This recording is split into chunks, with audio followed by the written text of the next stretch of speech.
बुलेटिनच्या सुरुवातीला एक महत्त्वाची बातमी आहे। उपमुख्यमंत्री अजित पवारांचे कृषी मंत्री कोकाटेंना खडेबोल असल्याची माहिती सूत्रांकडून कळते आहे। पक्षाला अडचणीमध्ये आणणारी वक्तव्य नको आहेत, अजितदादा बैठकीमध्ये म्हणाले अशी माहिती सूत्रांनी दिली आहे। कोकाटे बैठकीला अर्धा तास उशिरा आला नाही, दादांनी नाराजी व्यक्त केल्याची माहिती सूत्रांनी दिली आहे। कोकाटेंना बेशिस्त वागणुकीवरून दादांनी झापलंय, सूत्रांची माहिती आहे ही। अक्षय मणकणे माझे सहकारी आपल्याला सविस्तर माहिती देतील। अक्षय, खरं दर मंगळवारी राष्ट्रवादी काँग्रेस पक्षाची आढावा बैठक जी आहे ते उपमुख्यमंत्री आणि राष्ट्रवादी काँग्रेस पक्षाचे अध्यक्ष अजित पवार यांच्या शासकीय निवासस्थानी देवगिरी या ठिकाणी ही बैठक होत असते।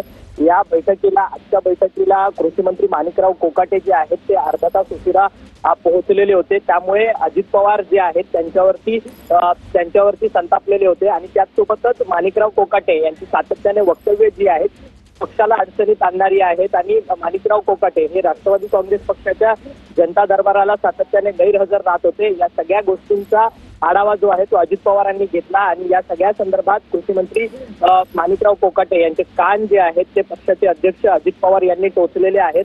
कृषी मंत्री माणिकराव कोकाटे यांनी अलीकडेच शेतकऱ्यांच्या संदर्भात एक अपमानास्पद वक्तव्य जे आहे ते केलेलं होतं। शेतकरी कर्ज घेतो आणि त्या कर्जावरून तर मुलांची लग्न करतो अशा पद्धतीचं वक्तव्य केलेलं होतं आणि संपूर्ण पक्ष अडचणीत आलेला होता। या सगळ्यांच्या बाबतीत आता अजित पवार वक्तव्यानंतरच आता अजितदादांनी ही समजूत काढलेली आहे। धन्यवाद तुम्ही दिलेल्या सविस्तर माहितीसाठी।